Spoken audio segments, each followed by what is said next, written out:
जिममध्ये वर्कआउट करताना तुम्ही बघत असाल सगळ्यांना, पण घरी येऊन एक बॉडी बिल्डर काय करतो हे तुम्हाला माहिती नाहीये. त्यासाठी हा व्हिडिओ बनवतोय. बॉडी सगळ्यांना वाटतं की जिममध्ये मेहनत केल्यामुळे बॉडी बनते, पण बॉडी कुठं बनते? बॉडी बनते किचनमध्ये. एक बॉडी बिल्डर, एक प्रोफेशनल बॉडी बिल्डर काय करतो? जिममध्ये वर्कआउट करतो, पण घरी येऊन तो पहिल्यांदा किचनमध्ये येतो. किचनमध्ये येऊन स्वतःचा डाएट स्वतः बनवतो. घरी येऊन स्वतः डाएट बनवून जो हा डाएट तो स्वतः खातो, तिथून पुढे त्याची बॉडी बनत असते. ना की नुसती जिम करून बॉडी बनते.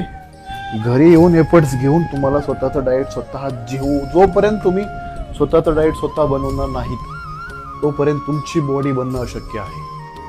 तुम्ही कितीही पर्सनल ट्रेनर लावा, तुम्ही कितीही घासा, काहीही करा, जोपर्यंत स्वतःचा डाएट तुम्ही स्वतः करायला शिकणार नाहीत तोपर्यंत तुमची बॉडी बनणार नाही. हे लक्षात ठेवा. तुम्हाला बॉडी बनवायची आहे तर स्वतःचा डाएट स्वतः आणायला आणि बनवायला शिका. आणि ते स्वतः मी केले. माझा पर्सनल एक्सपिरियन्स तुम्हाला शेअर करतोय. जेव्हा मी हे सगळं शिकलो तेव्हाच माझी बॉडी बनली. दुसऱ्याच्या भरोश्यावर बॉडी बनत नसते. स्वतः एफर्ट्स घ्यावे लागतात.